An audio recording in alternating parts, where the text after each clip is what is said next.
do Senhor nesta noite, em nome de Jesus. Seja a honra e a glória nesta noite. Cumprimento os irmãos com a paz do Senhor. Amém. Quantos estão felizes de estar na presença? Estamos muito felizes em estar aqui, retornando a esta casa chamada Casa de Oração. Estamos felizes em retornar depois de 2 anos, como o pastor nos disse. Quero agradecer pelo convite, pastor Fábio, muito obrigado. Deus abençoe a vida de todos os irmãos. Houve um contratempo, o carro do meu pai quebrou bem ali na Feira da Ceilândia, mas estamos aqui nesta noite para adorar o nome do Senhor e glorificá-lo com a sua palavra. Bendito seja o nome do Senhor. Quantos trouxeram Bíblia Sagrada nesta noite? Aleluia! Façamos uso da exposição da palavra no livro do profeta Jeremias, capítulo 23. Iremos ler, aleluia, iremos ler o verso 29, ou melhor, 19 e o verso 20, que é o tema desta campanha. Jeremias capítulo 23. Aleluia. Iremos ler o verso 19 e o verso 20. Bendito seja o nome do Senhor.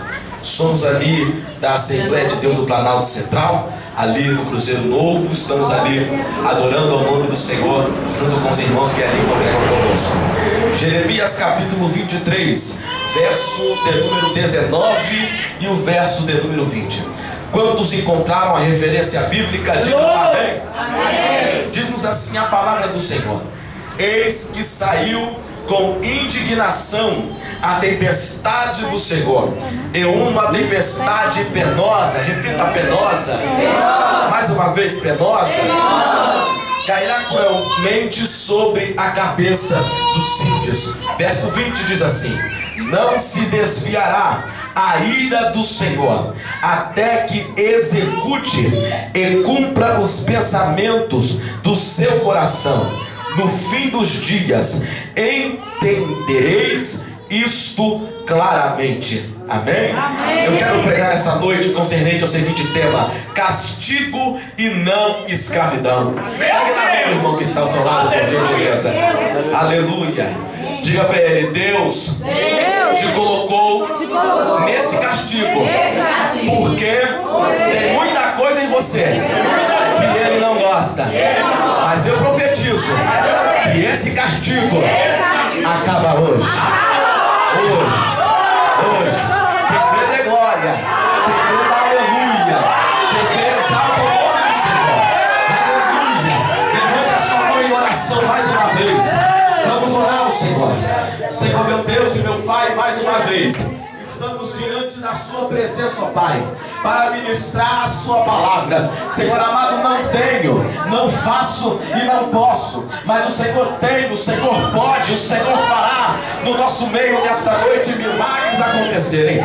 Senhor amado, estamos debaixo da sua dispensação, esperando ouvir a sua voz, ó Pai, neste lugar, nesta noite, em nome do Senhor Jesus Cristo. Amém, amém e graças a Deus.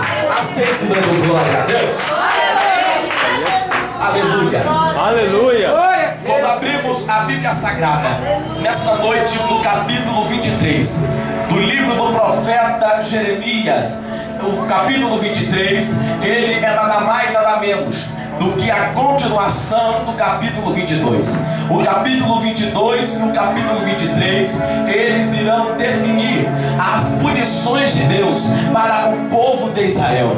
Israel é um povo desobediente, Israel é um povo teimoso diante do Senhor, e Deus se vê agora na posição de punir este povo. Não, Israel não é um povo ruim, Israel não é um povo do mal, não, mas tem algumas coisas em Israel que Deus precisa consertar, e por isso Deus vai fazer eles passarem por essa tempestade penosa. Eu pedi para que os irmãos repetissem a palavra penosa, pois a palavra penosa, ela significa pena, e a palavra pena, o seu nono significado significa castigo, significa punição, e Deus irá passar por esse estreito com o povo de Israel, irá puni-los. Aí quem lê o capítulo 22 e o capítulo 23 e não conhece o nosso Deus, pensa que o nosso Deus tem um cajado na mão e na outra mão tem um chicote preparado para destruir o povo. Não, mas eu quero que você passeie na Bíblia comigo agora e observe se esse povo chamado Israel não merece uma punição. Venha comigo na Bíblia, no livro do Êxodo, no capítulo 14, quando vai acontecer um dos maiores acontecimentos do povo de Israel, que será a travessia do Mar Vermelho. O povo está ali parado, o povo aponta diante de Deus e aponta para Moisés e diz: Moisés, você nos tirou do Egito depois de 400 anos exilados, sofrendo penas na mão de Faraó, para morrermos no meio do deserto. Moisés olha para o povo e olha para Deus e fala: não, Deus trará a resposta, Deus trará o momento, Deus irá passar a gente por essa tribulação. Eu quero que você olhe para o céu agora e imagine a Deus no céu, pastor Fábio, com os dentes trincados de ira, porque Deus fez de tudo para tirar aquele povo de lá de dentro. Deus livrou o povo de mais 400 anos de escravismo na mão de Faraó, e o povo agora está duvidando da capacidade de Deus em apenas abrir o mar. Mas Deus é tardio em irar-se. Deus, ele não é um Deus punitivo. A Bíblia diz que Deus é um Deus tardio em irar-se. Deus não é como o Deus do candomblé, que dizem por aí, um dos deuses do candomblé, que se você não trouxer oferenda para ele, ele arranca seu pé e sua mão. Não, meu Deus é um Deus calmo, meu Deus é um Deus tardio em irar-se. Ele vai deixando passar, ele vai deixando passar. Agora escute, Deus vai abrir o Mar Vermelho para o povo, o povo vai passar no meio do mar. Agora vem comigo para o livro dos Juízes. No livro dos Juízes, na minha opinião, Deus tinha todos os motivos para destruir Israel, pois Juízes é o livro onde Israel se mostrará um povo morno, e a Bíblia diz que para servir a Deus tem que ser ou quente ou frio. O morno, ele vomita de sua boca. Israel se mostra um povo morno, porque quando está tudo bem, quando tem alimento para o gado, quando tem alimento para o povo, Israel adora Astarote, a Marduk, a Azera, adora Baal, adora Beuzebu, adora os deuses e adora a idolatria dos cananeus. Agora, quando a situação fica apertada, quando fica difícil, não cresce mais a comida para o gado, não tem mais comida para o povo comer, os sacerdotes colocam a roupa de sacerdote, constroem o altar e queimam ali o sacrifício e cegam as narinas de Deus, e o povo vai dizer coisas para Deus que me deixam arrepiado só de ler. Vão dizer: Deus, o Senhor nos tirou da terra do Egito para morrer na nossa própria terra, que o Senhor nos confiou. O povo está duvidando da capacidade de Deus. Eu quero que você olhe para o céu agora comigo de novo e observe um Deus já com lágrima nos olhos, dizendo: eu fiz de tudo para o meu povo, e o meu povo está, aleluia, duvidando da minha capacidade de intervir em meu problema. Agora, quando nós chegamos no livro do profeta Isaías, no livro do profeta Jeremias, Deus já vai dar o seu basta, Deus já vai dar a sua última voz. Deus, ele vai se mostrar irado diante ao povo, e Deus irá punir no mínimo 3 classes de pessoas. Primeiro, Deus vai punir o povão, Deus vai punir todo o povo de Israel, os gentios, o povo humilde, o povo pobre, o povo que passa situações. Mas Deus vai punir a segunda classe, que é os homens que têm cargo eclesiástico. Deus vai punir os sacerdotes e Deus vai punir os profetas. O verso 19 que nós lemos, em alguns contextos, trazendo antes do 19, 18, 17, você vai ver que Deus está falando todo sobre os falsos profetas que havia no meio do povo e os sacerdotes que não faziam o serviço diante do Senhor. Agora a terceira parte, a terceira classe de pessoas que Deus vai punir, me deixa arrepiado. Observe aqui: Deus vai punir a monarquia, Deus vai punir o homem que está, aleluia, sentado na cadeira de rei e com a sua coroa de rei na cabeça. Deus vai punir um homem por nome de Jeconias, que, conhecido pela Bíblia, no segundo Crônicas, capítulo 39, vai dizer que o nome dele era Jeoaquim, e vai passar 3 meses sentado ao trono, e nesses 3 meses, segundo Crônicas, vai dizer que fez ele coisas más diante do Senhor, fez coisas horrendas diante do Senhor. Deus vai punir o povo, Deus vai punir os homens que têm cargo dentro da sua igreja, que é Israel, e Deus vai punir, aleluia, o rei, Deus vai punir a monarquia de Israel. O que eu acho lindo de Deus é que Deus, para punir alguém, ele pune diferente do homem. O homem, ele para punir, primeiro ele vai olhar a credencial, primeiro ele vai olhar a carteira da pessoa.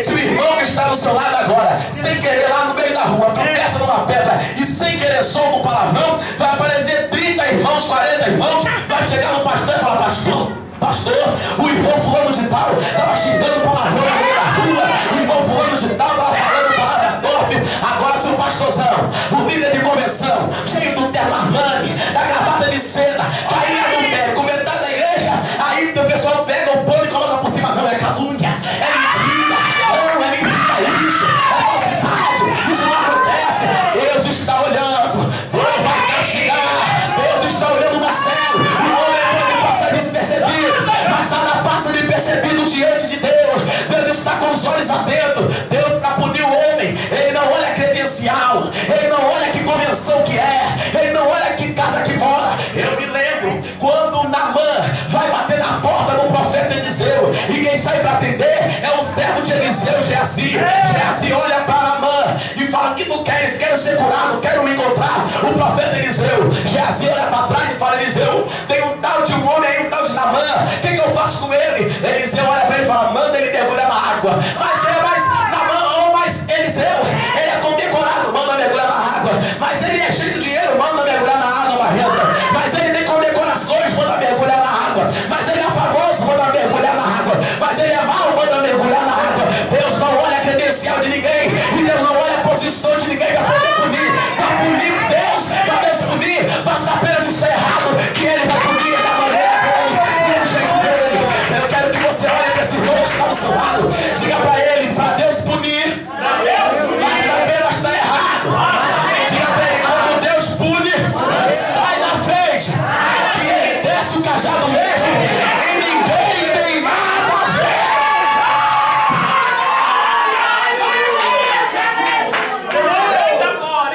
Aleluia. E Deus agora, Ele vai castigar Israel com dois castigos horrendos, com dois castigos que nos dará medo. Porque o castigo de Deus, ele não é eterno. Por isso que Deus entrega esse tema ao meu coração: castigo e não escravidão. Ei, irmão, tem muita coisa em você que Deus não está gostando. Deus não vai te punir porque você é o pior crente da igreja, não. Deus não está te punindo porque você Deus olha para você e fala: não, tem que punir ele, tem que arrumar alguém. Não, Deus está te punindo e está te castigando porque tem algumas coisinhas em você que Ele precisa consertar. E Deus fala isso com Israel. Primeiro castigo que Deus vai plantar em Israel: Deus silencia. Diga comigo: Deus silencia. Deus não vai falar com Israel mais. Israel vai orar e Deus não vai responder. Israel vai clamar e Deus não vai fazer nada. Nabucodonosor vai entrar por dentro de Israel, poderoso rei da Babilônia. Vai entrar e vai tirar de lá todo o povo e vai levar para a Babilônia. E você lembra dos falsos profetas que eu te disse? Você lembra dos sacerdotes? Agora vão todos construir o altar e clamar a Deus. Mas o céu ficou de bronze. Deus não fala mais. Israel vai passar aproximadamente 70 anos sem ouvir a voz de Deus. Acostumados de todos os dias sentar na mesa e Deus falar no meio do povo, Deus não fala mais. Israel está no meio, Deus está de costas. Mas o que eu acho lindo disso, observe que coisa linda, Deus não vai falar mais com Israel, mas Deus vai fazer uma outra coisa muito interessante acerca de Israel. Porque o fato de Deus estar em silêncio no seu castigo, irmão, não significa que Ele não gosta mais de você. Não. É porque você está no castigo.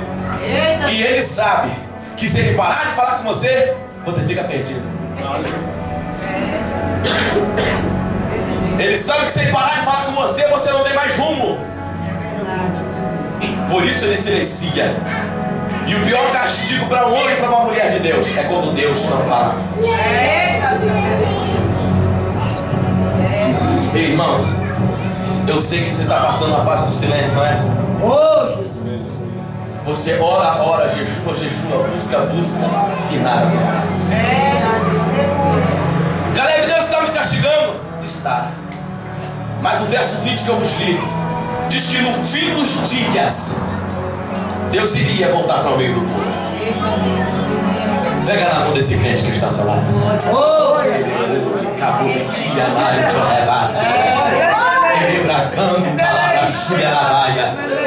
Diga para o seu irmão, como eu te disse, o seu castigo acaba hoje. E até o fim da semana que vem, se prepara. Tem milagres para na tua casa.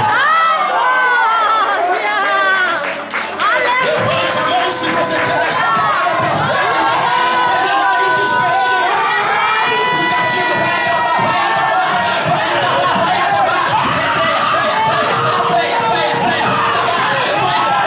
Até o fim da semana que vem, você vai ter milagre para voltar.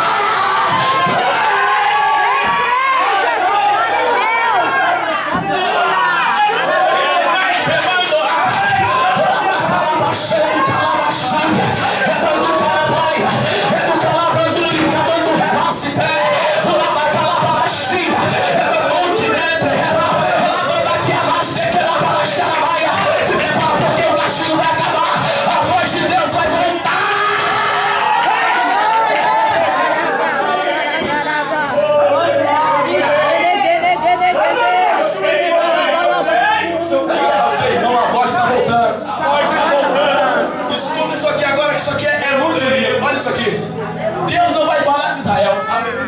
Se você for no capítulo 45 do livro do profeta messiânico Isaías, você vai ler o verso 1 e vai dizer assim: e eu ungi a Ciro. Ué, mas quem é Ciro? Ciro era um homem que Deus estava preparando para tirar Israel da mão dos babilônios. Deus não fala com o povo, mas não significa que Deus estava trabalhando a favor do povo. Ei, irmão, Deus não está falando com você, mas as mãos dele estão preparando o seu milagre. Deus está em silêncio. Deus não está falando mais nada, mas não significa que ele não está agindo a seu favor. Caleb, mas Deus está ouvindo? Ele está ouvindo. Caleb, está difícil, eu sei que está. O castigo de Deus machuca, o silêncio dele pior ainda. Mas Deus está indo lá em uma cidade preparando um homem chamado Ciro. Aleluia, Deus. Para tomar Israel de volta e levar para casa. Quer aprender uma coisa no primeiro castigo? Deus não fala. Não fala, Caleb, não fala. Mas tem uma coisa: Ele está trabalhando. Ele está trabalhando. Ele está trabalhando. Ele está trabalhando. Ele está trabalhando. Ele está trabalhando. Ele está trabalhando. Ele está trabalhando. Ele não fala, mas ele trabalha. Ele não fala, mas ele trabalha.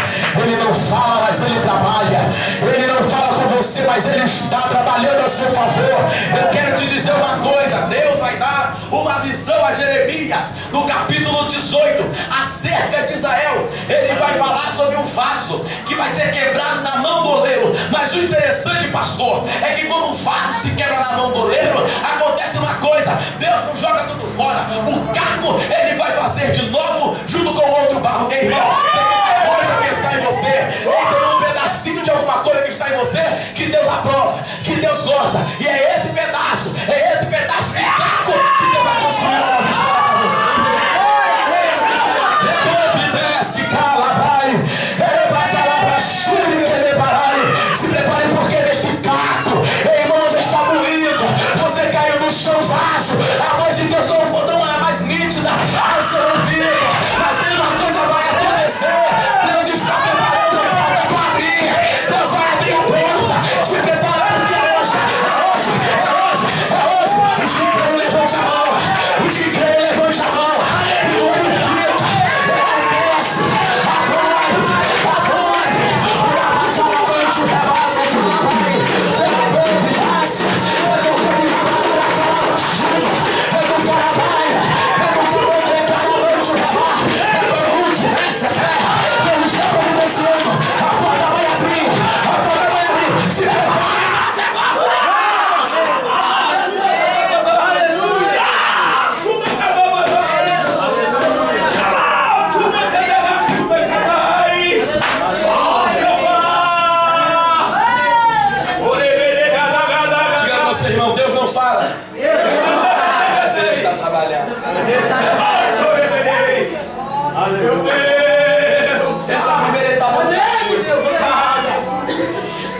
Segundo castigo, olha só,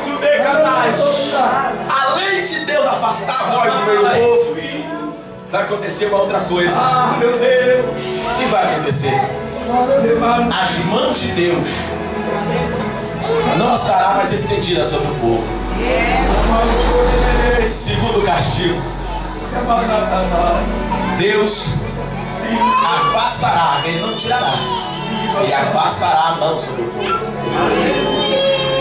Muitos vão ficar doentes, muita gente vai morrer na época do cativeiro, na época do castigo, muita gente vai perecer, muita gente vai se render, vai se entregar a Baal, vai largar, já que Deus não está falando, Ele vai largar a tradição inteira e vai seguir uma coisa que Ele sabe que é errada, mas Ele vai seguir.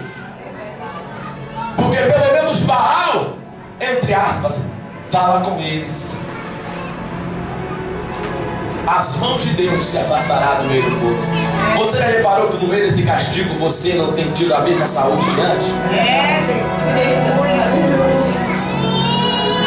Você não tem reparado que depois dessa época do seu castigo tem muita coisa acontecendo na sua casa? É verdade. Pessoas que eram crentes e foram embora da igreja. Mas estava bom hoje. Por que está doente? É o castigo de Deus. Caleb, mas eu não cometi um pecado grande, eu não adulterei. Mas pecado para Deus é tudo no mesmo nível. O pecado de não pegar, de pegar um dinheiro que não é seu e de adultério para Deus é a mesma. Porque é tudo pecado. Para Deus não existe classificação de pecado. Tudo é pecado. Se torna pecado. Então as mãos de Deus sairá do povo. Acontecerá muitas coisas. Mas escute. Quando a mão de Deus sai do povo, vai passar um curto espaço de tempo. E se levantará, no mínimo, 3 profetas dentro da casa de Deus. Primeiro, Daniel. Segundo, Ezequiel. E terceiro, os amigos de Daniel, que estavam com ele lá dentro do reino. Então, quando Deus tira a mão do povo, Deus vai levantar os profetas.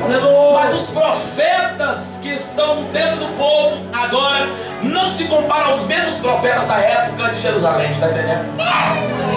Tem profeta, mas não é o mesmo. Por quê? Porque a mão de Deus não está mais em cima. Agora escuta essa. Deus afastou a mão da sua vida para você entender de que sem a mão dele você não vai para lugar nenhum. Ei, pregador, se Deus tirar a mão de cima da gente, não canta, não prega, não revela, não profetiza, não acontece mais. Se Deus tirar a mão, vai ficar só o terno e a gravata. A unção e o poder vai embora. Por isso que você vê uns ali batendo cabeça de vez em quando. Mas pregava muito, a mão foi embora. Ele bacana, calada, e a baraquinha da mãe. O que está acontecendo? O que aconteceu? A mão saiu de perto. Por quê? Porque tem que passar por um processo chamado castigo. Mas nesse castigo que Deus vai afastar a mão, vai acontecer uma coisa interessante. A voz de Deus começa aos pouquinhos voltar para o meio do povo. Vai se levantar um profeta chamado Joel. Diga comigo, Joel. E ele vai escrever um livro. O capítulo 2 e o verso 28, todos conhecem. Nos últimos dias derramarei do meu espírito sobre toda nossos filhos e nossas filhas, os nossos jovens e os nossos velhos. Quando Deus afasta a mão, quando Deus não fala, acontece uma coisa chamada avivamento. Você não reparou, irmão, que no meio desse castigo você está mais crente? Você não reparou que no meio desse castigo você está gastando um pouco mais da sola do sapato? Você não está percebendo que depois que você passou por esse castigo, a voz já não é mais a mesma, fica rouco no final do culto? Quando há castigo, há avivamento. Diga para o irmão que está ao seu lado, pega na mão dele. Pega na mão dele. Isso. Diga para ele, Deus te colocou nesse castigo